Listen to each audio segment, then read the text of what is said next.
Now, from the company that brings you pretty much everything on this channel, SMSL has this. The SD793II. I don't name them. It's the SD793II. We're going to go with 2. I didn't know there was a 1. I know there's a 2. And this is a DAC/headphone amp combo. It's a cheap one, too. You're looking at under $70 for this, if the prices don't change. And there's only one small catch. It doesn't have any USB. So it's a DAC, but it's only a SPDIF DAC. It only has fiber optic or coaxial digital. Both of these will, work to it. And what that means is, you probably can't use this on your laptop, because most laptops don't have a SPDIF out. So this means for your if you have a motherboard audio, crappy motherboard audio that you want to avoid, you can still use that to feed this. You plug a fiber optic cable, or you plug a orange coaxial digital cable in. It's just a simple RCA. You put it in here, and then you tell it, I have stereo. You max your volumes, and then you have your DAC and headphone amp. And that's an important part of this, because it's a good headphone amp. It's not like the Behringer DAC where it's RCA outs and then the really crappy little thing. This is a severe headphone amp. Here's the power supply for it. 9 volt, 1.3 amp. 1/4 inch input for the headphones. Excellent. Source select switch. So if you use fiber optic for something and coaxial digital for something else, game console, cable box, something like that, you have 2. So it is sort of a preamp. It's very specific, but there you go. Let's plug this in. I again braided the wire. And the line outs, here's the SA50 hooked up to my Emotiva speakers, and we're going to plug those in. Now, one of the reasons I picked this up and recommended it to my friend Cheese, who lives in South Dakota, a very, very sad existence in South Dakota, and I helped him buy this for his birthday. This is his birthday gift. I'm going to torture it a little bit. Amps like this, speaker amps that we all know, that have a headphone jack in the front of them, like the Topping TP21, which if you haven't seen the review of that, go watch it because I shit all over it, don't exist under $100, and the ones that do exist around $100 usually have very weak amplifiers in them for speakers. The Topping VX1 that's out is only a 15 watt per channel amp. It's I forgot how much it was, $110, $115. So they're giving you LePi level, SA36 level performance for speakers, and it has a built-in DAC, which I can't verify the quality of, and so they don't exist. If you want an all-in-one that's speaker amp, headphone amp, DAC, you can get them. I'm not ready to recommend one yet, till I get super anal on a review with them. So for now, do yourself a favor, spend $60 plus on this, and spend $70 on this, and then put them both in your desk, and have the best of all worlds. Now, feeding this today is fiber optic coming from, well, let's just say that Behringer DAC. Let's pretend that's a shitty sound card. I'm gonna plug it in. Gotta turn this on. Look, a red LED and a green LED, and the green and red indicate, for some reason, that actually this one indicates if it's got a hookup to sound, which it does now. That's why this is red, and the green is indicating that it's got a hookup to sound, because when you hit that, it switches green and red. And if I had another input here, I had a coaxial digital input somewhere and pull out of my ass, that might show off better. But now it's plugged in, it's powered on. Let's try the speakers first. Am I playing music? No, I paused it. Whoa! Yeah, full 2 volt output, obviously, because we're powering it. It's not, you're not relying on USB power to power a headphone amp, and USB power to power the DAC outputs like you're on the little M2. This is a full 9 volt over an amp going into it, so it's going to handle that fine. That aspect of it. Alright. I'm going to lower that volume all the way down.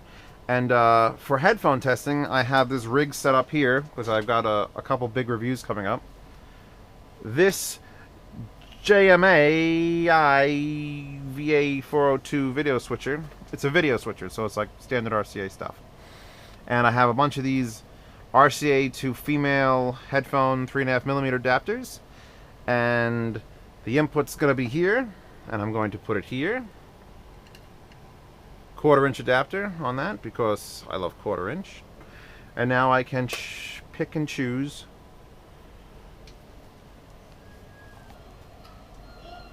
Oh. Oh, that's loud. Did I tell you this is a good headphone amplifier?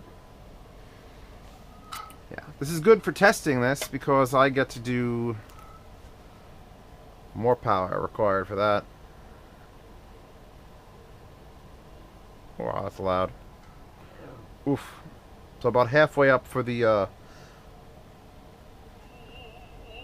250 ohm DT770s, where about half power.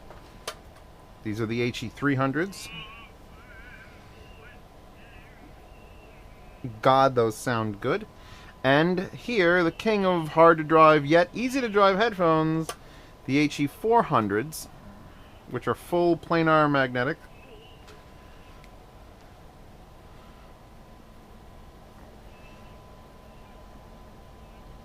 Man, those are clear. Now, shut that off for a second. Pop out. Can I pop out all the... Alright. So now, getting the HE400s up to a listenable amount of volume with slightly above half gain is a pretty good feat.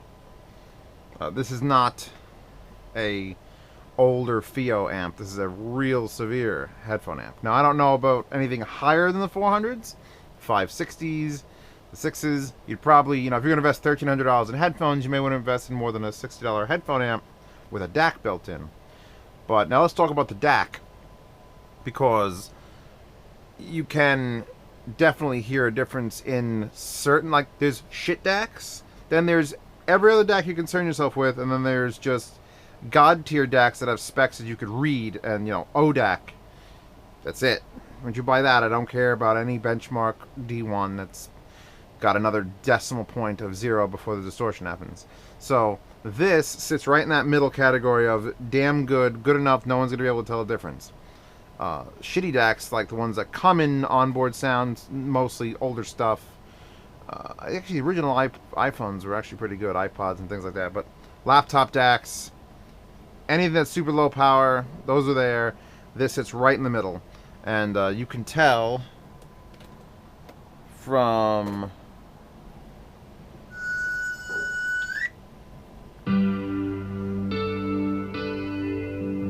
some of the defining characteristics of a good DAC are good channel separation, low noise floor. If you turn the volume way up, and just sit there in a quiet song, or even I have a track of silence for an hour. You just sit here listening. You don't hear any distortion. You don't hear any interference coming through it. You know, the slightest subtleties of gay just wash away. Just wash away. If you've ever plugged in a laptop and you hear, you move the mouse, it'll go away. This is how I make it go away. And my friend who's an obsessive asshole, I'll call him that. His name is The Yield, by the way, if you want to look him up. The .yield. I've had an argument with him for like the last 2 weeks about, no, you want fiber optic, because then there's no electrical interference coming from your thing, like USB carries power. And he's right in a little context that if you have really bad USB power, you could have the DAC will adopt that bad power, and it'll power with bad USB power, and it'll screw things up. That's fine. I can accept that it sometimes happens. But it's so rare nowadays. You know, you think if you're powering something with USB that it's just going to just take the raw 5 volts and throw your headphone amp into that. No, there's all sorts of cleaning circuits and power conditioners that are, they're very small, and they just keep things from spiking and dipping. That's fine. So, but if you are completely obsessive like he is, and you want light to carry it, well, here you go. By the way, this is an Amazon Basics wire that I bought him for this, And it's the nicest fiber optic cable I've ever used. It's got such a springy little rubber. It's so springy. Yeah, not like those other crap fiber optics, which I hate. I had one around here to hate. It better have run away. So, completely separate. You could buy a 40-foot fiber optic cable and put this in a completely separate room and power speakers and power headphones. If you have... Here's another thing about it being SPDIF input. If you're sitting in front of your television going, man, I wish I had headphones for this goddamn television that's 25 feet away. Buy a long-ass SPDIF cable, or if your TV has an output or your cable box has an output for fiber optic, for coaxial digital, run that cable around to your couch, put this son of a bitch next to your couch, plug in good headphones, and that's it. Oh, I want to watch the news at 2 a.m. blasting through some hi-fi-mans. You could just click it on, turn it up, and watch the news. Because any PCM SPDIF source will work on these. You could get a game console that outputs fiber optic. I know the PS3 did it, but I'm pretty sure the PS4s and PS1s have a digital audio output other than HDMI. You could buy this, and literally that's it. That's all you need. You could DAC your damn PlayStation. So you could sit there, buy one of these for speakers, buy one of these for headphones. You don't even need anything else. You just run the HDMI straight to your television. You got video. You got a good DAC to run PCM audio, stereo. You can put any size amplifier you want. You can throw a damn Behringer 8500 on the ends of this, and then you could just play good headphones with that source. Just get it over with. Now, another reason I like this is since it's coming off of a SPDIF, it's presumably your onboard sound, you can just shut this off. This no longer gets any signal. You can shut that off.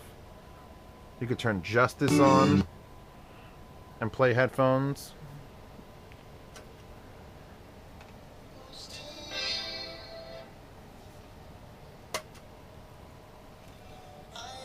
Much quieter these are. Yeah. These are harder to drive headphones. These are harder to drive headphones. And I could probably blow them up. I don't want to blow them up. I'll blow up mine. Here you go. I own these, so I can blow these up. Wow, that's loud. Oh, that's way too loud. Yeah. So what else is there to say? This is a very specific need DAC. The only DAC other than this, if you want SPDIF, you're either going for a FIO D3, which is what, $25. You have only line outs. That's it. You have no features other than that. So for double the price, you get a very good headphone amp, a switcher, which actually that has a switcher too. And, you know, come on. Why would you... The D3 is really the FIO DAC, and that is not very good. I recommend it if you need it. If you absolutely need it for your television, fine. I don't care. If you're doing critical headphone listening, don't cheap out on that. The only other DAC that I have that can do a SPDIF input, which is only fiber optic, not coaxial fiber, is the Audio Engine D1, and that son of a bitch is $170, and it's USB powered. So it's great and it's bad because it costs so damn much, and then you have to power it with USB, so you can't just do what I said unless you got a USB adapter, and it's a mess. So it's hard to believe that this review with all these expensive things here is for this little $60 DAC / headphone amp, but it is. I have a whole post up. I separated DACs and headphone amps into their own recommendations post because they're just gonna... I could see it coming, and I could see the flood coming of requests and reviews, and I want to be prepared for it.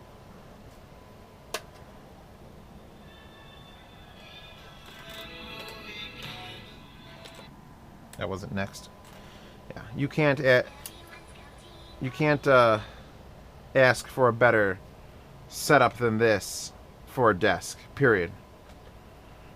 If you got here's your desk. Here's your computer monitor sitting there. Obviously, this was moved over, but I have things are going on. And then you could have speakers when you want them, headphones when you want them. You could shut them both off. You could leave them both on. You don't have to have the speaker amp on at all and still use this. Go away, speaker amp. And you can't shut this off and use this. You just have to lower it down. You could leave your headphones plugged in all the time. Wouldn't that be nice? Wouldn't that be nice to never have to unplug your headphones? They're just plugged in. Oh, I want to listen to speakers now. You can lower it down. You can lower it down. Bring this up. Lower that down. Bring this up. Having two separate units is good in that respect. If it was all plugged into one, then again you're going to have that issue of plug in and unplug headphones. Only the Topping VX1, which I'm considering getting for review and to find out if Topping is actually shit, has the button I've been asking for. The speaker switch / headphone switch. So speakers, headphones, speakers, headphones. Well, it only has one volume knob. And in reality, you'd need two.